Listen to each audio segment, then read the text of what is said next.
It's 8:30. Good morning. I'm Ian Crouch with Hunter News. Investigators will today return to the scene of a suspicious weekend fire which destroyed an Upper Hunter antique store at Willow Tree. Fire crews arrived at the shop, which is no longer trading, on the New England Highway at about 8 on Saturday night to find it engulfed in flames.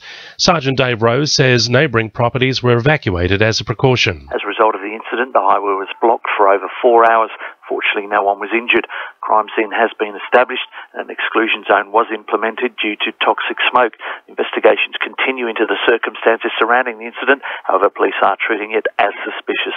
Police are urging anyone with information in relation to the incident to contact their local police or, of course, Crime Stoppers.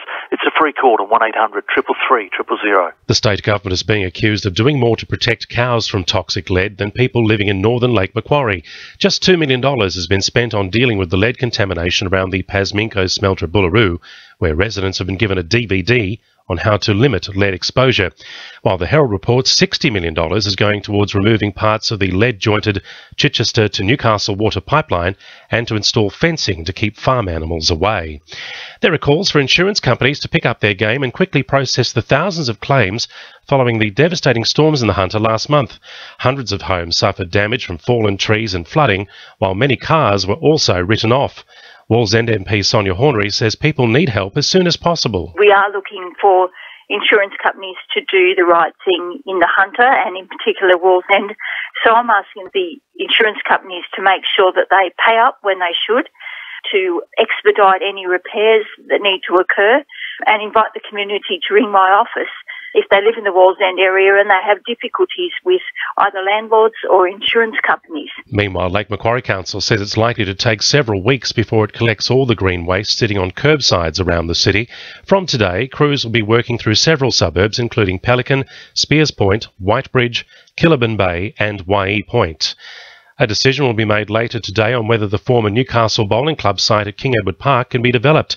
The Land and Environment Court is considering a proposal for a function centre and kiosk on the prime Crown land. The proposal was approved 4 years ago, but has been delayed in the courts ever since. And Port Stephens will be filled with pull-up banners profiling a cross-section of local volunteers today as part of National Volunteers Week. The banners, set up by Council, will appear at various locations across the Shire, as well as featuring on social media to demonstrate the variety of options available for prospective volunteers.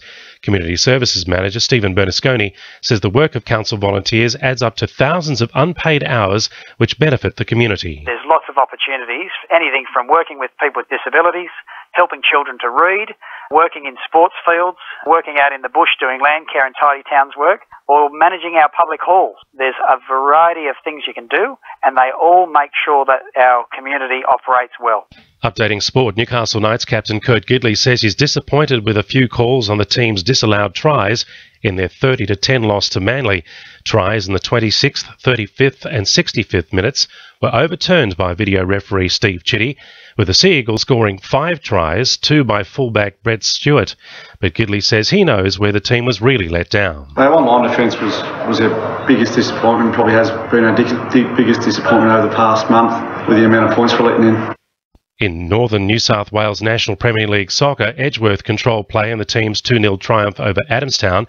Meanwhile, in the Women's Premier League, Merewether have held on to top spot on the competition ladder with a 2-1 win over South Wallsend. And Hamilton lead the Newcastle and Hunter Rugby Union competition after their massive 66-3 win over University. And second-ranked Wanderers have defeated Southern Beaches 27-14. Both teams have secured 3 wins so far in the NHRU season.